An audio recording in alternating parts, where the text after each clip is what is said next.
ಸಿನಿಮಾದಲ್ಲಿ ನಟನಾಗಬೇಕು, ಅದರಲ್ಲೂ ನಿರ್ದೇಶಕನಾಗಬೇಕು ಅನ್ನೋದಿತ್ತು. ಎರಡೂ ಕೂಡ ಒಂದೇ ಸಿನಿಮಾದಲ್ಲಿ ಸಾಕಾರಗೊಂಡಿದೆ. ದೊಡ್ಡ ಮನಸ್ಸು ಚಿತ್ರದ ಬಗ್ಗೆ ಏನು ಹೇಳ್ತೀವಿ? ಮೊದಲಿಗೆ ನನ್ನ ಆರಾಧ್ಯ ದೇವ ಸಾಯಿಬಾಬಾ ಪಾದಾರವಿಂದಗಳಿಗೆ ನಮಸ್ಕರಿಸ್ತಾ, ರಾಯರ ಪಾದಕ್ಕೆ ನಮಸ್ಕರಿಸ್ತಾ ನನ್ನ ಮಾತನ್ನು ಶುರು ಮಾಡ್ತೀನಿ. ದೊಡ್ಡ ಮನಸ್ಸ ಆಗಬೇಕು ಅಂತ ಕನಸು ಕಾಣ್ತಾ ಇದ್ವಿ. ಸಿನಿಮಾ ರಂಗಕ್ಕೆ ಬಂದು ಅದಕ್ಕೆ ಒಂದು ಮುನ್ನೋಡಿ ದೊಡ್ಡ ಮನಸ್ಸು ಅನ್ನೋ ಟೈಟ್ಲು. ಮೊದಲಿಗೆ ಬೇಸಿಕಲಿ ಆ್ಯಕ್ಟರ್ ಆಗಬೇಕು ಅಂತ ನಾನು ಇಂಡಸ್ಟ್ರಿ ಕಾಲಿಟ್ಟಿದ್ದು. ಅದಕ್ಕೆ ಸ್ಫೂರ್ತಿ ಬೇರೆ ಯಾರು ಅಲ್ಲ, ನಮ್ಮ ತಂದೆ. ಯಾಕೆಂದರೆ ಅವರು ಕೂಡ ಒಬ್ಬರು ಆ್ಯಕ್ಟ್ರು. ಒನ್ಸ್ ಅಪಾನ್ ಎ ಟೈಮಲ್ಲಿ ಅವ್ರಿಗೆ ತಪ್ಪಿದಂಥ ಅವಕಾಶ, ಅದೊಂದು ಏನೋ ಹೇಳ್ತಾರಲ್ಲ, ಬ್ಲಡ್ಡಲ್ಲಿ ಏನೋ ಒಂದು ಕನೆಕ್ಟಿವಿಟಿ ಇರುತ್ತೆ, ಕರ್ಕೊಂಡ್ಬರ್ತಾರೆ ಅಂತ. ಆ ರೀತಿ ನನ್ನನ್ನು ಇಲ್ಲಿವರೆಗೂ ಕರ್ಕೊಂಡ್ಬಂದಿದೆ. ಒಬ್ಬ ಆಟೋ ಡ್ರೈವರು, ಕಾಲ್ಪನಿಕವಾಗಿ ಒಬ್ಬ ಆಟೋ ಡ್ರೈವರ್ ಲೈಫ್ ಸ್ಟೋರಿನ ನಾನು ಚಿತ್ರಿಸಿರೋದು ಅಷ್ಟೇ. ಇದನ್ನು ಯಾವುದೇ ರೀತಿಯಾದಂಥದ್ದು ಕಮರ್ಷಿಯಲ್ ಜಾನರು, ಯಾವುದೇ ಒರಿಜಿನಲ್ ಲೈಫ್ ಸ್ಟೋರೀಸ್ ಎಲ್ಲ ಯಾವುದೂ ತಗೊಂಡು ಸಿನಿಮಾ ಮಾಡಿಲ್ಲ. ಕಾಲ್ಪನಿಕವಾಗಿ ನಾನು ಬರ್ದಿರೋಂಥ ಕಥೆನ ಒಬ್ಬ ಆಟೋ ಡ್ರೈವರ್ ಕ್ಯಾರೆಕ್ಟರ್ ಇಟ್ಕೊಂಡು ಪ್ಲೇ ಮಾಡಿದ್ದೀನಿ ಸರ್. ಅದೇ ಎಲ್ಲ ಶೂಟ್ ಮಾಡಿರೋ ಟೆಕ್ನಿಷಿಯನ್ಸ್ ಬಗ್ಗೆ ಎಲ್ಲ ಡೀಟೇಲ್ ಆಗಿ ಹೇಳಿ, ಸಿನಿಮಾ ಬಗ್ಗೆ ಹೇಳಿ. ಎಸ್ ಸರ್, ಇದು ಆಲ್ಮೋಸ್ಟ್ ಬೆಂಗಳೂರಲ್ಲಿ ಶೂಟ್ ಮಾಡಿದ್ದೀವಿ. ಒಂದು ಸಾಂಗ್ ಮಾತ್ರ ಅಹಮದಾಬಾದಲ್ಲಿ ಶೂಟ್ ಮಾಡಿದ್ದೀವಿ. ಇನ್ನು ಟೆಕ್ನಿಷಿಯನ್ಸ್ ಡಿಪಾರ್ಟ್ಮೆಂಟ್ಗೆ ಬಂದಾಗ DOP ಆಗಿ ಆನಂದ್ ಇಳಿಯರಾಜ್ ಅಂತ ಕೆಲಸ ಮಾಡಿದ್ದಾರೆ. ಶ್ರೀಧರ್ ಕಶ್ಯಪ್ ಮತ್ತೆ ಅಲೆಕ್ಸ್ ಅಂತ ಇಬ್ಬರು ಮ್ಯೂಸಿಕ್ ಡೈರೆಕ್ಟರ್ ಇದ್ದಾರೆ. ಆಮೇಲೆ ಎಡಿಟರ್ ಆಗಿ ವೇದಿಕ್ ವೀರ್ ಅವ್ರು ಕೆಲಸ ಮಾಡಿದ್ದಾರೆ. ಆ್ಯಂಡ್ ಇನ್ನು ಯಾರ ಡೀಟೇಲ್ ಬೇಕಾಗುತ್ತೆ ಸರ್? ಹೀರೋಯಿನ್ ಆಗಿ ರೇಷ್ಮಾ ಶಿವಲಿಂಗಪ್ಪ ಅಂತ ಹೋಲಿ ಕಾರ್ತಿಕ್ ಸರ್ ಇದ್ದಾರೆ. ಹಾಗೆ ಬಾಲರಾಜ್ ವಾಡಿ ಸರ್ ಇದ್ದಾರೆ ಈ ಸಿನಿಮಾದಲ್ಲಿ. ಪ್ರಶಾಂತ್ ಶೆಟ್ಟಿ ಅಂತ ವರ್ಕ್ ಮಾಡಿದ್ದಾರೆ. ಹಾಗೆ ನನ್ನ ಅಸೋಸಿಯೇಟ್ ಹಾಗೂ ಡೈರೆಕ್ಷನ್ ಟೀಮಲ್ಲಿ ತುಂಬ ಜನ ಕೆಲಸ ಮಾಡಿದ್ದಾರೆ. ಮೇಯ್ನ್ ಆಗಿ ಸುನಿಲ್ ರುದ್ರಪ್ರಭಾ ಅಂತ ಈ ಒಂದು ಸಿನಿಮಾದಲ್ಲಿ ನನಗೆ ಸಪೋರ್ಟಿವ್ ಆಗಿ ಕೆಲಸ ಮಾಡ್ಕೊಂಡು ಬಂದಿದ್ದಾರೆ. ಈ ಅಹಮದಾಬಾದ್ ಲೊಕೇಶನ್ಗೋಸ್ಕರನ ಅಥವಾ ಏನಾದ್ರು ಕತೆ ಕ್ಯಾರಿ ಮಾಡಿ? ಇಲ್ಲ ಸರ್, ಇಲ್ಲ. ಕಂಪ್ಲೀಟ್ ಬೆಂಗಳೂರಲ್ಲಿ ಒಂದು ಆಟೋ ಡ್ರೈವರ್ ಲೈಫ್ ಸ್ಟೈಲ್ ಹೋಗ್ತಾ ಇರುತ್ತಲ್ಲ, ಅದ್ರ ಮಧ್ಯದಲ್ಲಿ ಒಂದು ಚೇಂಜಸ್ ಇರಲಿ ಅಂತ ಹೀರೋಯಿನ್ ಇಬ್ರು ಅಹಮದಾಬಾದ್ ಕಳಿಸಿದ್ರು ಸರ್ ಪ್ರೊಡ್ಯೂಸರ್. ಲೊಕೇಶನ್ಗೋಸ್ಕರ. ಓಕೆ, ಹೇಳಿ. ಎಷ್ಟೊಂದು ಆಟೋ ಡ್ರೈವರ್ ಸಿನಿಮಾಗಳು ಬಂದಿದ್ದಾವೆ, ಇದು ಏನು ಸ್ಪೆಷಲ್? ಇದರಲ್ಲಿ ಏನಿರುತ್ತೆ? ಆ ಥರ ಸರ್ ಸ್ಪೆಷಲ್ ಏನಿಲ್ಲ. ಒಬ್ಬ ಆಟೋ ಡ್ರೈವರ್ ಆಗಿ ಅವನ ಕೆಲಸ ಅವ್ನು ಏನು ಮಾಡ್ತಾ ಇದ್ದಾನೆ, ಅವ್ನ ಲೈಫ್ ಸ್ಟೈಲ್ ಹೇಗಿರುತ್ತೆ ಅಷ್ಟೇ. ಆಟೋ ಡ್ರೈವರ್ ಇಟ್ಕೊಂಡು ಸ್ಪೆಷಲ್ ಆಗಿ ನಾನು ಏನು ತೋರ್ಸೋಕ್ಕಾಗುತ್ತೆ ಸರ್? ಅಲ್ಲ, ಈ ವಿಷ್ಣು ಸರ್ ಮತ್ತೆ ಶಂಕರ್ ನಾಗ್ ಅವರು ತುಂಬಾ ಜನ, ದರ್ಶನ್ ಎಲ್ಲ ಮಾಡಿದ್ದಾರೆ. ನೀವು ಏನಾದ್ರು ಒಂದು ಡಿಫ್ರೆಂಟ್ ಆಗಿ ಪ್ಲಾನ್ ಮಾಡಿದ್ದಾರೆ? ಯಾಕೆ ನೀವೇ ಕತೆ ಬರ್ತಿರೋದಲ್ವಾ, ಅದಕ್ಕೆ. ಸರ್ ಡಿಫ್ರೆಂಟ್ ಆಗಿ ಏನು ಪ್ಲಾನ್ ಮಾಡಿಲ್ಲ ಸರ್. ಅದೇ ಮತ್ತೆ ನಾನು ಅದನ್ನೇ ಹೇಳ್ತಾ ಇರ್ತೀನಿ. ಯಾಕೆಂತಂದ್ರೆ ಡಿಫ್ರೆಂಟ್ ಅನ್ನೋದಕ್ಕಿಂತ ಹೆಚ್ಚಾಗಿ ಒಬ್ಬ ಆಟೋ ಡ್ರೈವರು ದೊಡ್ಡ ಮನುಷ್ಯ ಆಗೋದು ಹೇಗೆ ಅಂತ ಅನ್ನೋದನ್ನ ತೋರಿಸಿದೀವಿ ಸರ್. ಒಬ್ಬ ಆಟೋ ಡ್ರೈವರ್ ಆಗಿ ಸಾಮಾನ್ಯ ವ್ಯಕ್ತಿ ಆಗಿದ್ದವನು ಹೇಗೆ ದೊಡ್ಡ ಮನುಷ್ಯ ಆಗ್ತಾನೆ ಅನ್ನೋದನ್ನ ನೀಟಾಗಿ ಅದರಲ್ಲಿ ಸ್ಕ್ರೀನ್ ಪ್ಲೇ ಮುಖಾಂತರ ತೋರಿಸಿದ್ದೀನಿ ಸರ್. ಯಾಕೆ ಪಕ್ಕದಲ್ಲಿ ಕೊಟ್ಟಿಗೊಬ್ಬ ನಡೀತಾ ಇದೆ, ಒಳ್ಳೇದಾಗ್ಬೇಕು ಸರ್. ಅದೇ ವಿಷ್ಣು ಸರ್ ಆಶೀರ್ವಾದ ನಮ್ಮ ಮೇಲೆ ಇರ್ಬೇಕಲ್ವಾ ಸರ್? ಅದು ಅದೇ ತರನೇ ಕತೆ, ಆಟೋ ಡ್ರೈವರ್. ಅದಕ್ಕೆ ಹೌದು. ಬಟ್ ಅಲ್ಲಿ ಡಬಲ್ ಶೇಡ್ಸ್ ಇರ್ತದೆ ಸರ್. ಅಲ್ಲಿ ಅಂದ್ರೆ ವಿಷ್ಣು ಸರ್ದು ಮತ್ತೊಂದು ಬ್ಯಾಕ್ ಗ್ರೌಂಡ್ ಇರುತ್ತಲ್ವಾ, ಇಲ್ಲಿ ಸಿಂಗಲ್ ಶೇಡ್ ಸರ್. ಅವ್ನು ಸ್ಟಾರ್ಟ್ ಮಾಡ್ತಾನೆ, ಅವ್ನ ಲೈಫ್ ಹಾಗೆ ಹೋಗ್ತಾ ಇರುತ್ತೆ. ಸೊ ಅವನೊಂದು ಡೆಸ್ಟಿನಿನಲ್ಲಿ ಹೇಗೆ ದೊಡ್ಡ ಮನುಷ್ಯ ಆಗ್ತಾನೆ ಅನ್ನೋದು ಒಂದು ಕತೆ ಸಾರಾಂಶ ಸರ್.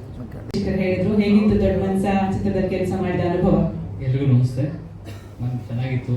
ಸಿನಿಮಾ ಅವಕಾಶ ಕೊಟ್ಟು ನನಗೆ ಸರ್ ಜೊತೆಗಿದ್ದು ಇಲ್ಲಿ ತನಕ ಮಾಡ್ಕೊಂಡು ಬಂದು, ನನ್ನ ಜೊತೆಗೆ ಸಿಂಗರ್ಸ್ ಹೇಮಂತ್ ಸರ್ ಹಾಡ್ಕೊಟ್ರು, ಆಮೇಲೆ ಚೇತನ್ ಸರ್, ಆಮೇಲೆ ವ್ಯಾಸರಾಜ್ ಸರ್, ಸೊ ನಿಹಾಲ್ ಅವರು, ಆಮೇಲೆ ಐಶ್ವರ್ಯ ನಾಗರಾಜನ್. ಇಷ್ಟು 5 ಸಾಂಗು ತುಂಬ ಚೆನ್ನಾಗಿ ಬಂದಿದೆ. ಶ್ರೀಧರ್ ಸರ್ ಜೊತೆಗೆ ಇದ್ರು ವರ್ಕ್ ಮಾಡಬೇಕಾದ್ರೆ, ಇವತ್ತು ಬಂದಿಲ್ಲ ಅಷ್ಟೇ ಅವರು.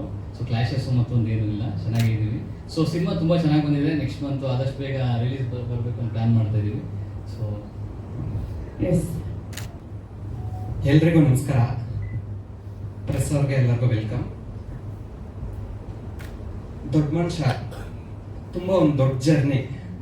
ಶರತ್ ಸರ್ ಬಿಗಿನಿಂಗಿಂದ ಒಂದು ಕತೆ ರೆಡಿ ಮಾಡ್ಕೊಂಡು ಬಂದ, ನಾವು ಡಿಸ್ಕಷನ್ ಮಾಡಿದ್ದು ಉಂಟು. ಇವತ್ತು ಈ ಥರ ಪ್ರೆಸ್ ಮೀಟ್ ಮಾಡಿ ಮಾತಾಡ್ತಾ ಇರೋದು ಉಂಟು. ಅಂದರೆ ಒಂದು ಲಾಂಗ್ ಜರ್ನಿ ನೋಡಿದ್ದೀವಿ.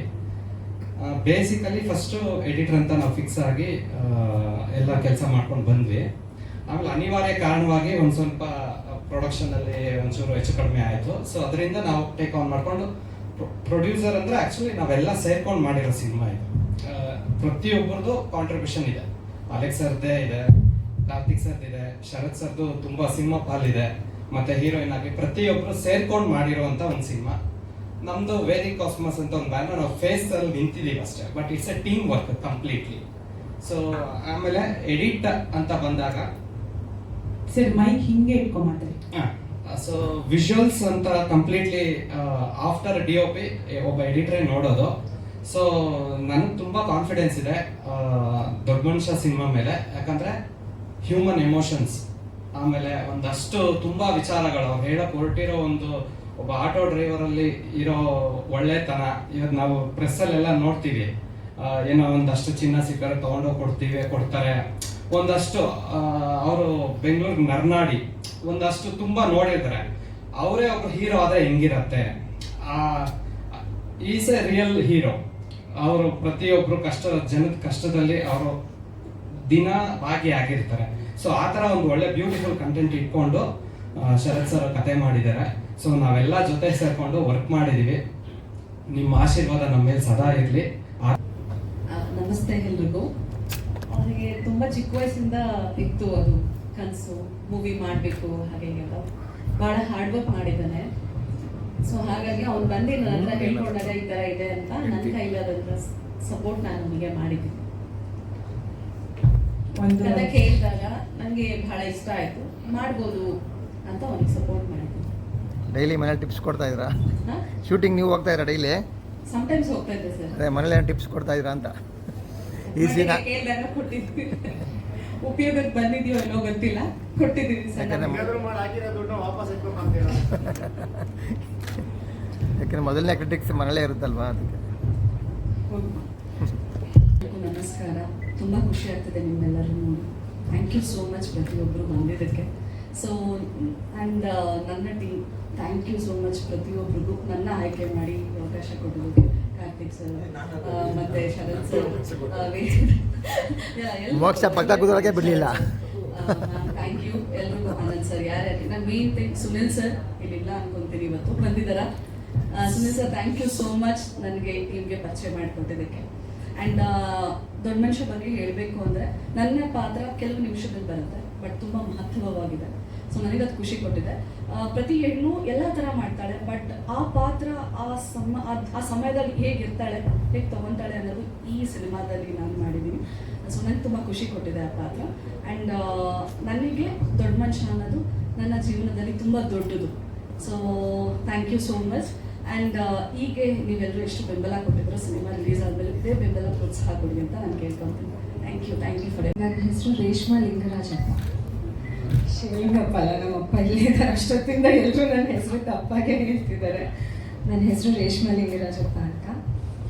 ದೊಡ್ಡ ಮನುಷ್ಯ ಸಿನಿಮಾ ನನಗೆ ಆ್ಯಕ್ಟಿಂಗಲ್ಲಿ ಮಾಡಿದ್ದು ಮೊದಲನೇ ಸಿನಿಮಾ. ಸೊ ಆ್ಯಕ್ಟಿಂಗ್ ಅಂತ ನಾನು ಇಲ್ಲಿ ಬಂದು ನಾನು ಥ್ಯಾಂಕ್ಸ್ ಹೇಳೋಕ್ಕೆ ಇಷ್ಟಪಡ್ತೀನಿ ಪ್ರೊಡ್ಯೂಸರ್ ಸರ್ಗೆ, ಡೈರೆಕ್ಟರ್ ಸರ್ಗೆ ಈ ಒಂದು ಕ್ಯಾರೆಕ್ಟರ್ ನನಗೆ ಕೊಟ್ಟಿದ್ದಕ್ಕೆ.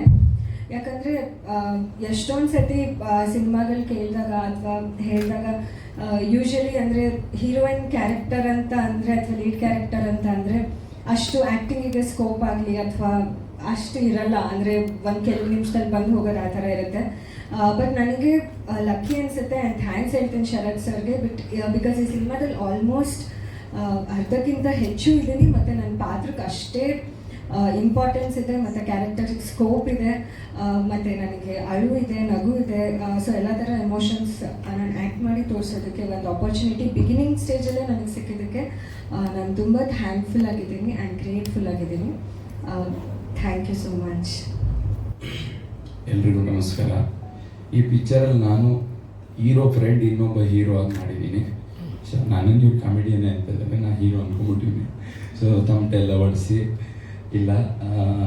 ಶರತ್ ಸರ್ ಈ ಸಿನಿಮಾನ ಇವತ್ತು ನಗ್ತಾ ಇದ್ದಾರಲ್ಲ, ನನಗೆ ಈ ಮನುಷ್ಯನ ಬಗ್ಗೆ ತುಂಬ ನನಗೆ ಯಾಕೆ ಬರಬೇಕು ಅನಿಸ್ತು ಈ ಕಾರ್ಯಕ್ರಮಕ್ಕೆ ಅನ್ನೋಕ್ಕೆ ಹೇಳ್ತೀನಿ.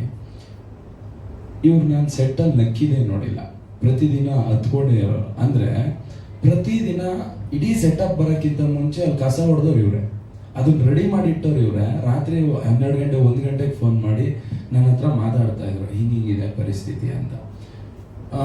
ಅದೇನೋ ಹೇಳ್ತಾರಲ್ಲ, ಕೈ ಕೆಸರಾದರೆ ಬಾಯಿ ಮೊಸರು ಅಂತ, ಅದೆಲ್ಲ ನಿಂತೋಗ್ಬಿಡೋದೆ. ಈಗ ಮೊಸರು ತೋರಿಸ್ಕೊಂಡು ಹೊಂಟೋಗ್ಬಿಡ್ತಾರೆ.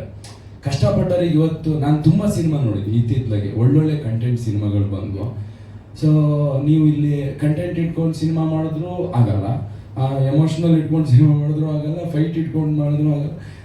ಬೇರೆ ಭಾಷೆ ಸಿನಿಮಾಗಳು ಹಂಗಿದೆ ಹಿಂಗಿದೆ ಅಂತೀವಿ, ನಮ್ಮ ಭಾಷೆ ಸಿನಿಮಾನ ನಾವು ಟ್ರೈ ಕೂಡ ಮಾಡಲ್ಲ. ಅಟ್ಲೀಸ್ಟ್ ಟ್ರೈ ಮಾಡಿದ್ರೆ ಏನು ಕಂಟೆಂಟ್ ಇದೆ ಅಂತ ಗೊತ್ತಾಗುತ್ತೆ.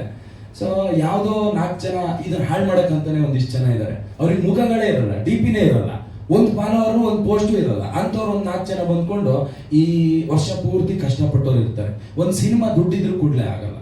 ಒಂದು ಸಿನಿಮಾಕ್ಕೆ ಒಂದು ಶ್ರಮ ಬೇಕು, ಭಕ್ತಿ ಬೇಕು, ಸ್ಕ್ರಿಪ್ಟ್ ಬೇಕು, ತುಂಬ ಅದಕ್ಕೆ ತಪಸ್ಸು ಮಾಡಬೇಕು. ಈಗ ನಾನೇ ಹೊಸದಾಗಿ ಹೇಳಬೇಕಾಗಿಲ್ಲ, ನಮ್ಮನ್ನು ಆಳಿ ತುಂಬ ಎಲ್ಲ ಸಾಧಿಸಿ ಇಲ್ಲಿ ಸಕ್ಸಸ್ ಕೊಟ್ಟು ಹೋಗಿದ್ದಾರೆ. ಸೊ ಇದನ್ನ ಯಾವುದೋ ಕಮೆಂಟ್ ಓದ್ಬಿಟ್ಟು ಅಥವಾ ಯಾವುದೋ ಸಣ್ಣ ಪುಟ್ಟ ರಿವ್ಯೂ ನೋಡ್ಬಿಟ್ಟು ನಾವು ಡಿಸೈಡ್ ಮಾಡೋದಲ್ಲ. ನಮ್ಮ ಬದುಕನ್ನ ನಾವೇ ನಮ್ಮ ಕೈಲಿಟ್ಟು ಡಿಸೈಡ್ ಮಾಡ್ತೀವಲ್ಲ. ಸಿನಿಮಾ ಕೂಡ ಅಷ್ಟೇ.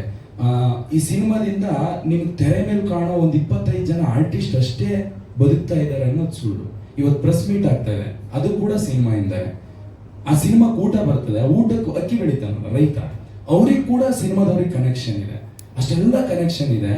ಇದರಿಂದ ಸಿನಿಮಾ ಗೆದ್ರು ಕೂಡಲೇ ಹುಲಿ ಕಾರ್ತಿಕ್ ಅಥವಾ ಶರತ್ ಮಾತ್ರ ಬದುಕಲ್ಲ. ಇದರಿಂದ ನಾವೆಲ್ಲರೂ ಬದುಕ್ತೀವಿ. ಇದಕ್ಕೆ ಯಾರೋ 4 ಜನ ಈ ಅಕ್ಕಿಲಿ ಹುಳ ಇದ್ದಂಗೆ ತಂದು ಬಿಟ್ಬಿಡ್ತಾರೆ. ಅದೆಲ್ಲ ಅಕ್ಕಿ ಮೂಟೆ, ಭತ್ತದ ಮೂಟೆ ಎಲ್ಲ ತಿಂದು ಹಾಳು ಮಾಡ್ಬಿಟ್ಟಿದೆ. ಇವತ್ತು ಎಷ್ಟು ಸಿನಿಮಾ ರಿಲೀಸ್ ಆಗ್ತಾ ಇದಾವೆ, ನಮ್ಗೆ ಎಷ್ಟು ಸಿನಿಮಾ ಗೆಲ್ತಾ ಇದಾವೆ. ಯಾರು ಅಲ್ಲ, ಇದು ಯಾವುದೋ 4 ಹುಳ ಸೇರ್ಕೊಂಡು ಇದು ಮಾಡುತ್ತಲ್ಲ, ಅಷ್ಟೇ ಪ್ರಾಬ್ಲಮ್. ಯಾಕೆ ಹೇಳಿದೆ ಅಂದ್ರೆ, ಇವ್ರು ಕಷ್ಟಪಟ್ಟಿರೋದು, ಇವ್ರು ಹತ್ತಿರೋದು, ಇವರು ಆ ಫೀಲ್ಡಲ್ಲಿ ಒಬ್ಬ ಹೀರೋ ಆಗಿ ಅಲ್ಲಿ ಯಾವುದೋ ಮಣ್ಣು ಬಾರಿಸ್ತಾರೆ. ಆ ಮಣ್ಣು ತಪ್ಪಲ್ಲ ನಾನು ಹೇಳೋದು. ಅಂದ್ರೆ ನಮ್ಮಲ್ಲಿ ಹೀರೋ ಅಂದ್ರೆ ಹೀಗೆ ಬಂದು ಆಕ್ಟಿಂಗ್ ಮಾಡಿ ಅವರಿಗೆ 1000 ಜವಾಬ್ದಾರಿ ಇರುತ್ತೆ, ತೆರೆ ಮೇಲೆ ಮೆಚ್ಚಬೇಕಾಗಿದ್ದಿರುತ್ತೆ. ಆ ಮೆಚ್ಚೋ ಕೆಲಸ ಮಾಡೋದು ಬಿಟ್ಟು ಇವರಲ್ಲಿ ನೀರು ಹಾಕೊಂಡು ಮಜ್ಜಿಗೆ ಹಾಕೊಂಡು ಸರ್ ನಾನು ಹೇಳ್ತಾ ಇದ್ದೆ ಸರ್ ಪಾತ್ರದಲ್ಲಿ ಇರಬೇಕು. ಇಲ್ಲ ಸರ್ ಇದನ್ನೆಲ್ಲ ಮಾಡಲೇಬೇಕು, ಎಲ್ಲ ಜವಾಬ್ದಾರಿ ಇದೆ, ನಂಬಿಕೆ ಅಂತ ಇದ್ದಲ್ಲ. ಆ ಇಷ್ಟು ದಿನ ಆ ನಂಬಿಕೆಯಲ್ಲಿ ಕೆಲಸ ಮಾಡಿದ್ರಲ್ಲ, ಆ ನಂಬಿಕೆ ಇಟ್ಕೊಂಡು ಇಲ್ಲಿ ತನಕ ಏನೇನೋ ಆಯ್ತು ಇವರ ಈ ಸಿನಿಮಾ ಜರ್ನಿಲಿ ತುಂಬಾ ಆಗಿದೆ. ಅದನ್ನೆಲ್ಲ ತಡ್ಕೊಂಡು ಇಲ್ಲ ನಾನು ಕನ್ನಡಿಗರಿಗೋಸ್ಕರ ಸಿನಿಮಾ ಮಾಡಿದ್ದೀನಿ, ಅವ್ರನ್ನ ರಂಜಿಸ್ಬೇಕು, ಅವ್ರಿಗೆ ಬೇರೆ ಕೆಲಸಗಳು ಮಾಡೋದು ಇಲ್ಲ, ಇದರಿಂದ ಏನೋ ಮಾಡಬೇಕು ಅಂತ ಮಾಡಿದಾರಲ್ಲ, ಅದಕ್ಕೆ ನಮ್ಮೆಲ್ಲರೂ ಚಪ್ಪಾಳೆ ಇರಬೇಕು. ಪ್ರಯತ್ನಕ್ಕೆ ಚಪ್ಪಾಳೆನೆ, ಪ್ರಯತ್ನ ಮಾಡ್ತಾನೆ ಇರಬೇಕು. ಅಲ್ಟಿಮೇಟ್ ಚೂಸರ್ ಮಾತಾಡಲ್ವಾ?